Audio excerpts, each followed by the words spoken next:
السلام علیکم ورحمۃ اللہ وبرکاتہ۔ الحمد للہ رب العالمین والصلاة والسلام علی رسول اللہ، اشہد ان لا الہ الا اللہ واشہد ان محمدا عبدہ ورسولہ۔ یا ایھا الذین آمنوا اتقوا اللہ حق تقاتہ ولا تموتن الا وانتم مسلمون۔ یا ایھا الناس اتقوا ربکم الذی خلقکم من نفس واحدہ وخلق منها زوجها وبث منهما رجالا كثيرا ونساء واتقوا الله الذي تساءلون به والأرحام إن الله كان عليكم رقيبا۔ يا أيها الذين آمنوا اتقوا الله وقولوا قولا سديدا يصلح لكم أعمالكم ويغفر لكم ذنوبكم ومن يطع الله ورسوله فقد فاز فوزا عظيما، أما بعد فأعوذ بالله من الشيطان الرجيم، بسم الله الرحمن الرحيم۔ إن عدة الشهور عند الله 12 شهرا في كتاب الله يوم خلق السماوات والأرض منها 4 حرم ذلك الدين القيم فلا تظلموا فيهن أنفسكم۔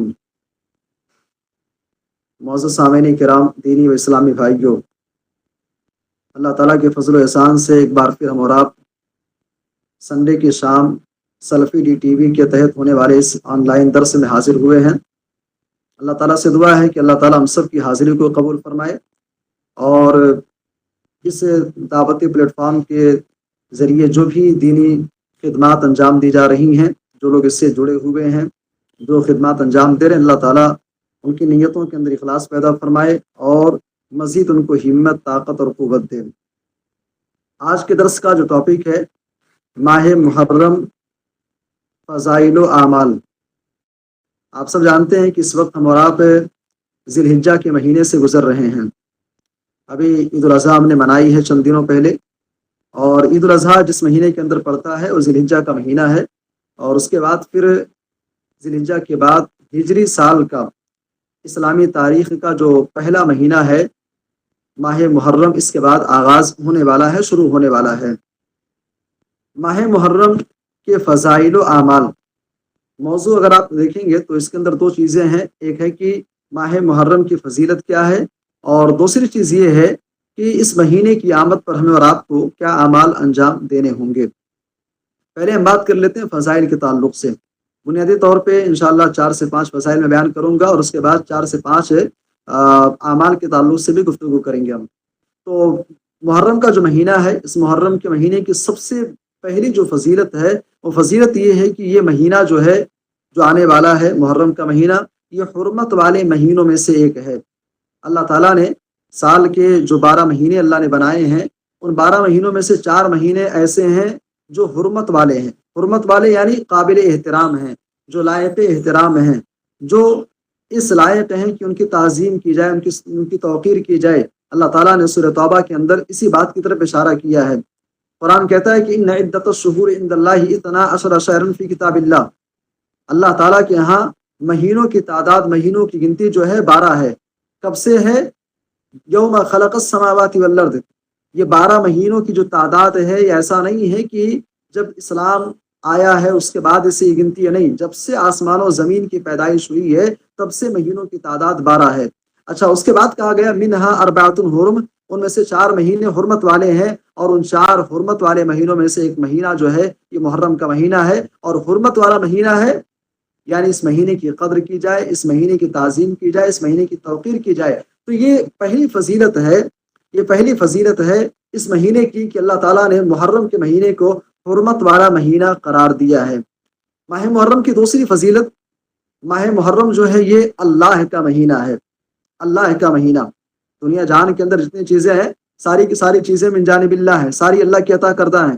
سال کے جو 12 مہینے ہیں، چاہے ذی الحجہ کا مہینہ ہو، رمضان ہو یا غیر رمضان، جو بھی مہینے ہیں، سارے کے سارے جو مہینے ہیں یہ سارے مہینے اللہ کے بنائے ہوئے۔ لیکن محرم کا مہینہ واحد ایسا مہینہ ہے جس کے بارے میں ہمارے اور آپ کے پیغمبر جناب محمد رسول اللہ صلی اللہ علیہ وسلم نے یہ خصوصی طور پہ یہ کہا کہ محرم کا مہینہ جو ہے یہ اللہ کا مہینہ ہے، یہ اللہ کا مہینہ اللہ کے نبی نے قرار دیا۔ آپ نے فرمایا کہ شہر اللہ المحرم، شہر اللہ المحرم۔ اللہ کے نبی سے سوال کیا گیا کہ رمضان کے روزوں کے بعد کون سا مہینہ ایسا ہے جس کے روزے اللہ تعالیٰ کو زیادہ محبوب ہیں، جو زیادہ فضیلت والے ہیں؟ صحیح مسلم کی روایت، اللہ کے نبی نے فرمایا کہ وافضل الصیام بعد شہر رمضان صیام الشہر اللہ المحرم، اللہ رمضان کے فرض روزوں کے بعد سب سے افضل روزے اگر کوئی ہیں تو وہ روزے کون سے ہیں؟ اللہ کے مہینے کے۔ بتانا مقصد یہ ہے کہ ماہ محرم کی فضیلت، دوسری فضیلت یہ ہے کہ اللہ کے نبی نے اسے اللہ کا مہینہ قرار دیا۔ اب تصور کیجئے سال کی 11 مہینوں میں سے کسی اور مہینے کو اللہ کی طرف انتساب نہیں کیا گیا۔ اللہ کے نبی نے کسی مہینے کے بارے میں، رمضان کے بارے میں، ذی الحجہ کے بارے میں، ذی القعدہ کے بارے میں، ربیع الاول کے بارے میں، کسی اور مہینے کے بارے میں پیارے حبیب نے یہ نہیں کہا کہ یہ مہینہ اللہ کا مہینہ ہے۔ اللہ کی جانب اس کا انتساب کرنا، منسوب کرنا، اس کی اضافت کرنا، دراصل یہ اس بات کی طرف اشارہ کرتا ہے کہ یہ مہینہ جو ہے عظمت والا ہے۔ یہ دوسری فضیلت ہے کہ یہ مہینہ جو ہے اللہ کا مہینہ ہے۔ اور آگے بڑھیے، تیسری فضیلت، ماہ محرم کی تیسری فضیلت یہ ہے کہ اس مہینے کے روزے سال کے جو 12 مہینے ہیں ان تمام دنوں میں اس مہینے کے روزے سب سے افضل روزے ہیں۔ رمضان کے فرض روزوں کی بات نہیں ہو رہی ہے، نفلی روزوں کی۔ نفلی روزوں کے اعتبار سے نفلی روزوں کے اعتبار سے محرم کا جو مہینہ ہے یہ مہینہ سب سے افضل روزہ، سب سے افضل مہینہ ہے۔ اللہ کے نبی صلی اللہ علیہ وسلم سے سوال کیا گیا، ای الصلاۃ افضل بعد المکتوبہ، اے اللہ کے نبی فرض نمازوں کے بعد کون سی نماز سب سے افضل ہے؟ وای الصیام افضل بعد شہر رمضان، اے اللہ کے نبی رمضان کے فرض روزوں کے بعد کون سے مہینے کے روزے زیادہ افضل ہیں؟ اللہ کے نبی صلی اللہ علیہ وسلم نے فرمایا افضل الصلاۃ بعد الصلاۃ المکتوبہ، اے لوگوں سنو، فرض نمازوں کے بعد سب سے افضل نماز اگر کوئی ہے وہ نماز کون سی ہے؟ الصلاۃ فی جوف اللیل، جو رات میں ادا کی جائے، رات میں یعنی تہجد کی نماز۔ فرض نمازوں کے بعد سب سے افضل نماز تہجد کی نماز ہے۔ وافضل الصیام، اور سب سے بہترین روزے بعد شہر رمضان، رمضان کے مہینے کے بعد صیام شہر اللہ المحرم، اللہ تعالیٰ کے مہینے محرم کے روزے ہیں۔ تو یہ تیسری فضیلت ہے کہ اس مہینے کے روزے جو ہے نفلی اعتبار سے یہ سال کے دیگر ایام کے مقابلے میں سب سے افضل ہے، سب سے بہتر ہے۔ چوتھی فضیلت، اس مہینے کے اندر 10ویں تاریخ کو جسے یوم عاشورہ کہا جاتا ہے۔ یوم عاشورہ کا روزہ کیا ہے؟ یوم عاشورہ جسے کہا جاتا ہے، یوم عاشورہ کا روزہ گزشتہ 1 سال کے گناہوں کا کفارہ ہے۔ اس کی فضیلت یہ ہے کہ اللہ تعالیٰ نے اس مہینے کے اندر پیارے حبیب صلی اللہ علیہ وسلم کے زبانی یہ تعلیم، یہ پیغام ہم کو دیا ہے کہ اس مہینے کے اندر 10 عاشورہ کو روزہ رکھنا یہ 1 سال کے گناہوں کا کفارہ ہے، جو آپ کے ماضی اور جو گزرے ہوئے 1 سال آپ کے ہیں اس کا ایک کفارہ ہے۔ صحیح سنن ابن ماجہ کی روایت ہے جسے امام البانی رحمہ اللہ نے صحیح قرار دیا ہے۔ اللہ کے نبی صلی اللہ علیہ وسلم نے فرمایا کہ صیام یوم عاشورہ، اے لوگوں عاشورہ کے روزہ کی فضیلت یہ ہے، انی احتسب علی اللہ، میں اللہ کی ذات سے اس بات کی امید رکھتا ہوں، مجھے اللہ کی ذات سے اس بات کی امید ہے، گمان ہے کہ ان یکفر اللہ السنۃ التي قبل، اللہ تعالیٰ اس روزے کے بدلے پچھلے 1 سال کے گناہوں کو مٹا دے گا۔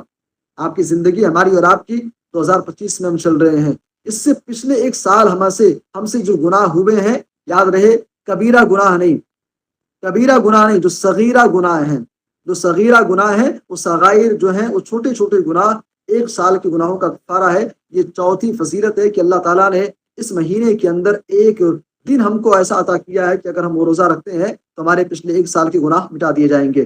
5ویں فضیلت، اس مہینے کی 10 تاریخ کو یوم عاشورہ کو اللہ تعالیٰ نے موسیٰ کلیم اللہ اور ان کی قوم کو فرعونیوں سے نجات دیا تھا۔ اس مہینے کی فضیلت ہے کہ اللہ تعالیٰ نے موسیٰ علیہ السلام اور ان کی قوم کو فرعونیوں کے ظلم سے، ان کے تشدد سے، ان کی زیادتی سے اللہ تعالیٰ نے ان کو نجات دیا تھا۔ عبداللہ ابن عباس رضی اللہ تعالیٰ عنہ کہتے ہیں، صحیح مسلم کی روایت ہے، قدیم رسول اللہ صلی اللہ علیہ وسلم المدینہ، کہتے ہیں کہ اللہ کے نبی صلی اللہ علیہ وسلم مدینہ منورہ تشریف لاتے ہیں۔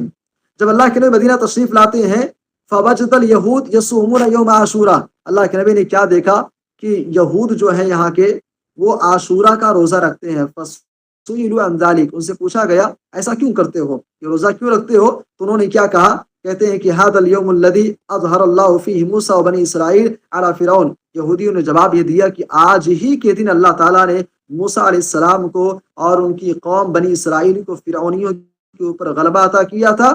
فنحن نصومہ تعظیما لہ، ہم ان کی تعظیم میں، ان کی توقیر میں، ان کی عظمت میں، رسپیکٹ میں ہم روزہ رکھتے ہیں۔ فقال النبی صلی اللہ علیہ وسلم، اللہ کے نبی نے فرمایا کہ نحن اولا بموسیٰ منکم، ہم تم سے زیادہ موسیٰ علیہ السلام کے اس عمل پر ہم تم سے زیادہ حقدار ہیں کہ ہم یہ روزہ رکھیں۔ نحن اولا بموسیٰ منکم، تمہارے مقابلے میں موسیٰ علیہ السلام سے ہم زیادہ حقدار ہیں کہ ہم اس دن کا احترام کریں، اس کی تعظیم کریں، ہمارا موسیٰ علیہ السلام سے اور زیادہ تعلق ہے۔ بہرحال یہ 5ویں فضیلت ہے ماہ محرم کی، اس مہینے کی 10 تاریخ کو اللہ تعالیٰ نے موسیٰ علیہ السلام، موسیٰ کلیم اللہ کو فرعونیوں سے نجات دیا تھا، ان کی قوم کو نجات دیا تھا۔ یہ بات تھی فضائل کے تعلق سے، باتیں ہیں اعمال کے تعلق سے۔ یہ 5 فضائل آپ کے سامنے بیان کیے گئے، اور 5 اعمال بھی انشاءاللہ ہم بات کریں گے 5 اعمال کے تعلق سے۔ محرم کا مہینہ آتا ہے تو ہمیں اور آپ کو کرنا کیا ہے؟ اس مہینے کے اندر ہمیں اور آپ کو جو سب سے پہلا کام کرنا ہے، دینی اعتبار سے، شرعی اعتبار سے جو تعلیمات ہم کو ملتی ہیں، وہ چیز یہ ہے کہ کثرت سے نفلی روزوں کا اہتمام کیا جائے، چونکہ یہ مہینہ جو ہے عظمت والا ہے۔ 5 فضائل آپ کے سامنے بیان کیے گئے۔ یہ مہینہ قدر و منزلت والا ہے، فضیلت والا ہے، تو ہماری اور آپ کی یہ ذمہ داری بنتی ہے، ہماری اور آپ کی رسپانسبلٹی ہے کہ ہم اور آپ جب ایسے ایام سے گزر رہے ہوں جو عظمت والے ہیں، جو فضیلت والے ہیں، تو ہمیں چاہیے کہ ہم ان کی قدر کریں، اور ان کی قدر کرنے کا طریقہ یہ ہے کہ ان سے زیادہ فائدہ اٹھایا جائے۔ تو ہمیں اور آپ کو کرنا یہ ہے کہ اس مہینے کے اندر کثرت سے نفلی روزوں کا اہتمام کریں۔ صحیح بخاری کی روایت ہے، عبداللہ ابن عباس رضی اللہ عنہ کہتے ہیں کہ ما رأیت النبی صلی اللہ علیہ وسلم یتحرى صیام یوم فضلہ علی غیرہ الا هذا اليوم یوم عاشوراء وهذا الشہر۔ عبداللہ ابن عباس رضی اللہ عنہ کہتے ہیں کہ میں نے اللہ کے نبی صلی اللہ علیہ وسلم کو سب سے زیادہ کہتے ہیں کہ میں نے اللہ کے نبی کو کسی اور مہینے کے روزے کے بارے میں اتنا زیادہ آپ کو متحرک اور اتنا زیادہ خواہاں اور اتنا زیادہ شوق سے روزہ رکھنے والا میں نے نہیں دیکھا۔ کسی اور مہینے کے تعلق سے اللہ کے نبی یہ احتیاط نہیں کرتے تھے، یہ کوشش نہیں کرتے تھے، جستجو نہیں کرتے تھے روزے رکھنے کے تعلق سے، سوائے اس مہینے کے یعنی ماہ محرم کے تعلق سے۔ تو پہلی بات ہمیں اور آپ کو پہلا عمل یہ کرنا ہے کہ ہم نفلی روزوں کا اہتمام کریں۔ اچھا، اسی طریقے سے دوسرا کام یہ کرنا ہے، عاشورہ کے روزے کا اہتمام کریں، عاشورہ کا روزہ رکھا جائے۔ حدیث آپ کے سامنے بیان کی گئی فضیلت کے تعلق سے، فضیلت آپ نے سن لی ہے کہ اگر 10 کو کوئی روزہ عاشورہ کا کوئی روزہ رکھتا ہے تو اس کے پچھلے 1 سال کے گناہ مٹا دیے جائیں گے۔ اچھا، اللہ کے نبی صلی اللہ علیہ وسلم نے جب یہودیوں کو روزہ رکھتے ہوئے دیکھا، اور اس کے بعد پھر آپ نے صحابہ کرام کو حکم دیا کہ تم بھی روزہ رکھو، صحابہ کرام نے بھی روزہ رکھا۔ پھر اللہ کے نبی صلی اللہ علیہ وسلم نے ایک خواہش ظاہر کی تھی، آپ کو یاد ہوگا اللہ کے نبی نے فرمایا تھا لئن بقیت الی قابل، اگر میں آنے والے سال بھی زندہ رہا لاصومن سے، تو میں 9 کا بھی روزہ رکھوں گا، 9 کا بھی روزہ رکھوں گا۔ کیوں؟ اس لیے کہ یہودیوں کی مخالفت کرنی ہے، یہودیوں کی مخالفت میں 9 کا روزہ بھی رکھوں گا۔ اب تصور کیجئے، یہاں ایک چیز سمجھنے کی یہ ہے کہ یہودی اگر کوئی، یعنی اسلام کے علاوہ اگر کوئی غیر مسلم کوئی بھی اگر کوئی ایسی عبادت انجام دے رہا ہے تو ہم وہ عبادت بھی نہیں کریں گے، اس کی وہ عبادت بھی ہم نہیں کریں گے، بلکہ وہ اگر شریعت سے اس کا ثبوت ملتا ہے، تصور کیجئے یہودیوں کی مخالفت کس حد تک ہمیں کرنی ہے کہ ہم اس عبادت کے اندر بھی ہم 9 کا روزہ رکھ کر کے ان کی مخالفت کریں گے، اس لیے کہ 10 کا وہ رکھتے ہیں۔ خیر، اللہ کے نبی نے فرمایا کہ اگر میں اگلے سال زندہ رہا تو میں 9 کا بھی روزہ رکھوں گا۔ اللہ کے نبی اس کے بعد وفات پا جاتے ہیں۔ بہرحال تو آپ عاشورہ کا روزہ رکھنا چاہتے ہیں، آپ 9 کو رکھیں اور 10 کو رکھیں۔ یہاں ایک مسئلہ لوگ بار بار ذکر کرتے ہیں کہ 9 10 رکھ لیں یا 10 اور 11 رکھ لیں، حالانکہ وہ جو روایت بیان کی جاتی ہے 10 اور 11 والی، وہ روایت صحیح نہیں ہے۔ شعیب ارناؤوت انہوں نے کیا اس روایت کو ضعیف قرار دیا ہے۔ بہرحال تو جو صحیح چیز ہے آپ 9 کا رکھیں، 10 کا رکھیں، 9 اور 10 کے رکھنے کا اہتمام کیا جائے۔ تو یہ دوسرا کام کرنا ہے کہ عاشورہ کے روزے کا اہتمام کیا جائے۔ اس کے بعد آگے بڑھیں، تیسرا کام یہ کرنا ہے کہ گناہوں سے اجتناب کرنا ہے، گناہوں سے اجتناب کرنا ہے۔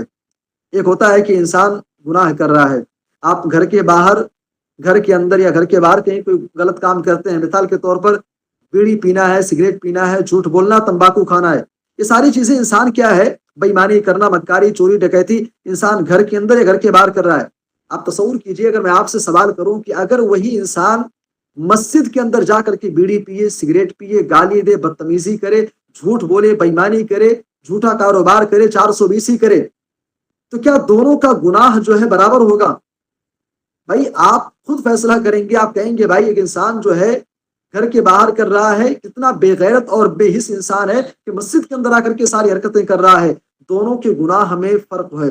جگہ کے اعتبار سے، جگہ کے بدلنے سے نیکیوں کے اندر تبدیلی آ جاتی ہے۔ آپ ایک نماز ہے اپنے گھر کے اندر آپ پڑھیے، وہی نماز آپ جا کر کے مکہ مکرمہ کے اندر پڑھیے، جگہ کی تبدیلی کی وجہ سے آپ کی نیکیاں بھی آپ بڑھ جائیں گی اور گناہ بھی بڑھ جائیں گے۔ گھر کے اندر کوئی غلط کام آپ نے کیا ہے، وہی غلط کام اگر مسجد کے اندر ہو تو وہاں اس کے عذاب میں، عقاب میں، سزا میں چیزیں اضافے کا باعث ہوتی ہیں۔ اسی طریقے سے دراصل بتانا مقصد یہ ہے کہ گناہوں سے اجتناب کیجیے۔ کیوں بھائی؟ اس لیے کہ یہ حرمت والا مہینہ ہے۔ یوں تو سال کے 11 مہینے 12 مہینے جو بھی ہیں ہمیں بچنا ہے گناہوں سے بچانا ہے اپنے آپ کو، لیکن خصوصی طور پہ حرمت والے مہینوں میں ہمیں اور آپ کو گناہوں سے اجتناب کرنا ہے۔ آپ دیکھیں گے سورہ توبہ کی آیت کریمہ جو شروع میں پیش کی گئی، اس میں آپ دیکھیں سورہ توبہ کی آیت نمبر 36 میں اللہ تعالیٰ نے جب حرمت والے مہینوں کا ذکر کیا، اس کے فوراً بعد اللہ نے فرمایا کہ فَلَا تَظْلِمُوا فِيهِنَّ أَنفُسَكُمْ، اے لوگو ان مہینوں کے اندر اپنے نفس کے اوپر تم ظلم مت کرو۔ اور نفس کے اوپر ظلم کیا ہے بھائی؟ نفس کے اوپر، اپنی جان کے اوپر، اپنے نفس کے اوپر ظلم یہ بھی ہے کہ ہم کیا ہے کہ نمازیں چھوڑ کر کے، جھوٹ بول کر کے، بےمانی کر کے، ہم گناہ کے کام کر کے اپنے آپ کو اللہ کے عذاب کا مستحق بنائیں، یہ اپنے نفس کے اوپر ظلم ہے، اپنے نفس کے اوپر ظلم ہے۔ تو ہمیں اور آپ کو تیسرا کام یہ کرنا ہے کہ ہم اس مہینے کے اندر گناہوں سے اجتناب کریں، چھوٹے بڑے صغیرہ کبیرہ جتنے گناہ ہیں تمام قسم کے گناہوں سے اجتناب کیا جائے۔ اسی طریقے سے چوتھا کام یہ کرنا ہے کہ اس مہینے کے اندر ہمیں اور آپ کو بدعات و رسومات سے اجتناب کرنا ہے۔ محرم کے مہینے کے اندر بڑے افسوس ہوتا ہے، قرآن کی تعلیمات ایک طرف، نبی کی حدیثیں ایک طرف، صحابہ کا عمل ایک طرف، یہ ساری چیزیں ایک طرف ہیں، اور آج اسی نبی کا نام لے کر کے، اسی دین کا نام لے کر کے، اسی شریعت کا نام لے کر کے ہونا تو یہ چاہیے کہ ہم حرمت والے مہینے کے اندر اس کی قدر و منزلت کرتے ہوئے، قدر و منزلت کو سمجھتے ہوئے ہم گناہوں سے بچتے، معصیت سے بچتے۔ ہوتا یہ ہے کہ اس مہینے کے اندر اور دنوں کے مقابلے میں گناہ کے کام، بدعت و خرافات، بدعت و رسومات، معصیت والے کام زیادہ کیے جاتے ہیں۔ ہمیں اور آپ کو کرنا یہ ہے بھائی کہ ہم اس مہینے کے آنے کے بعد تمام قسم کے بدعت و خرافات سے اپنے آپ کو بچائیں۔ سماج کے اندر دین کا نام دے کر کے، شریعت کا لیبل لگا کر کے بہت ساری چیزیں بیچی جا رہی ہیں، بہت ساری چیزیں پھیلائی جا رہی ہیں۔ ہمیں اور آپ کو کرنا یہ ہے کہ ہم اس سے اپنے آپ کو بچائیں۔ کیا کیا چیزیں ہوتی ہیں؟ محرم کا مہینہ آنے کے بعد آپ دیکھیں گے ماتم کی مجلسیں لگتی ہیں، ماتم کیا جاتا ہے جس کی شریعت میں کوئی گنجائش نہیں ہے، نوحہ کیا جاتا ہے جس کا اسلام کے اندر کوئی ثبوت نہیں ہے، تعزیہ داری ہوتی ہے اس کا کوئی ثبوت نہیں ہے۔ اس مہینے کی آمد پر خصوصی طور پہ نمازیں پڑھی جاتی ہیں، مخصوص قسم کے پکوان بنائے جاتے ہیں، مخصوص قسم کا عقیدہ رکھا جاتا ہے۔ ڈھول تاشے، اب تو معاملہ وہاں سے آگے بڑھ کر کے ڈی جے تک ہو گیا ہے، ڈی جے بجائے جاتے ہیں اور نہ جانے کیا کیا چیزیں ہوتی ہیں۔ اللہ کے واسطے ان ساری چیزوں سے اپنے آپ کو بچائیں۔ اور اس مہینے کے اندر جہاں بہت ساری چیزیں کی جاتی ہیں، ایک چیز ہوتی ہے صحابہ کرام کی شان میں گستاخی کی جاتی ہے۔ صحابہ کرام کو برا بھلا کہنا، ان کو لعن طعن کرنا، ان کی شان میں گستاخی کرنا۔ ایک جماعت ایسی ہے، ایک گروہ ایسا ہے جو صحابہ کرام کے بارے میں الٹی سیدھی زبان درازی کرتا ہے، صحابہ کرام کے بارے میں الٹی سیدھی باتیں کرتا ہے۔ ہمیں اور آپ کو کرنا یہ ہے کہ ہم اس مہینے کی آمد پر تمام قسم کے بدعت و خرافات سے اپنے آپ کو بچائیں، خود کو بچائیں، اور ساتھ ہی ساتھ اگر ہمارا کوئی دوست ہے، ہمارا کوئی بھائی ہے، ہمارا کوئی ریلیشن میں ہے، کوئی بھی اگر اس طریقے کی چیزوں کے اندر گرفتار ہے تو ہماری اور آپ کی ذمہ داری بنتی ہے ہم اسے پیار سے، محبت سے، ادب سے، احترام سے، جو بھی ادب و احترام کا درجہ ہو سکتا ہے، پیار محبت سے اس سے بات کریں، اس کے سامنے اپنی گفتگو رکھیں کہ بھائی یہ چیزیں درست نہیں ہیں، یہ چیزیں درست نہیں ہیں۔ اللہ کے واسطے آپ قرآن دیکھیے، حدیث دیکھیے، نہیں پڑھنا آتا ہے کسی عالم کے پاس جا کر کے آپ بیٹھ کر کے قرآن و حدیث کی چیزوں کو سمجھیے۔ اسلام میں نوحہ کی کوئی گنجائش نہیں، ماتم کی کوئی گنجائش نہیں، اور اسی طریقے سے جو بھی چیزیں بدعت و خرافات ہوتی ہیں ان کا اسلام سے کوئی ثبوت نہیں ہے۔ اللہ کے واسطے ان چیزوں سے خود بھی بچیں اور دوسروں کو بھی روکیں۔ یہ چوتھا کام ہے۔ پانچواں اور آخری عمل ماہ محرم فضائل و اعمال کے تعلق سے پانچواں عمل یہ کرنا ہے۔ مہینہ چونکہ قدر و منزلت والا ہے، اس لیے ایک مومن کی شان یہ ہوتی ہے کہ ایک مومن کی پہچان یہ ہوتی ہے کہ جب وہ اس کی زندگی کے اندر ایسے مواقع آتے ہیں تو ایمان والا ایسے موقع کو غنیمت سمجھتے ہوئے خیر کے کاموں میں سبقت لے جاتا ہے۔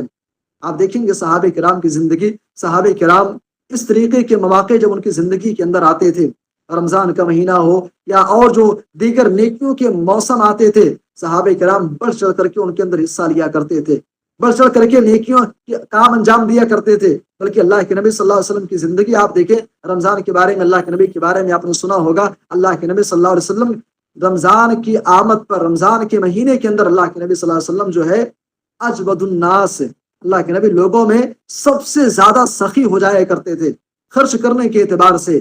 تو کہنے کا مطلب یہ ہے کہ ہمارے اسلاف کا طریقہ یہ ہے اور شریعت کا تقاضا بھی یہ ہے کہ جب نیکیوں کا موسم بہار ہو، جب عظمت والے ایام ہوں، جب فضیلت والے ایام ہوں، تو ہمیں اور آپ کو چاہیے کہ ہم ان کی قدر کرتے ہوئے زیادہ سے زیادہ نیکیوں میں سبقت لے جائیں، مسابقہ کریں۔ مسابقہ کس انداز کا ہو؟ نمازوں کا اہتمام ہے، نوافل کا اہتمام ہے، صدقات و خیرات کا اہتمام ہے، ذکر و اذکار کا اہتمام ہے، دینی مجالس کا انعقاد ہے، وغیرہ وغیرہ۔ یہ ساری چیزیں کیا ہے، ہمیں اور آپ کو کرنی چاہیے۔ کہ پانچواں عمل ہے اس موضوع کے تعلق سے ماہ محرم، فضائل و اعمال، یہ چند باتیں تھیں۔ اللہ تعالیٰ سے دعا ہے کہ اللہ تعالیٰ ہم سب کو اس مہینے کی، آنے والے مہینے کی قدر و منزلت کو سمجھنے اور جو شرعی اعتبار سے جو مناسب اعمال ہیں، جو اعمال صالحہ ہیں، اے اللہ تو ہم سب کو ان اعمال کو کتاب و سنت کی روشنی میں کرنے کی توفیق عطا فرما۔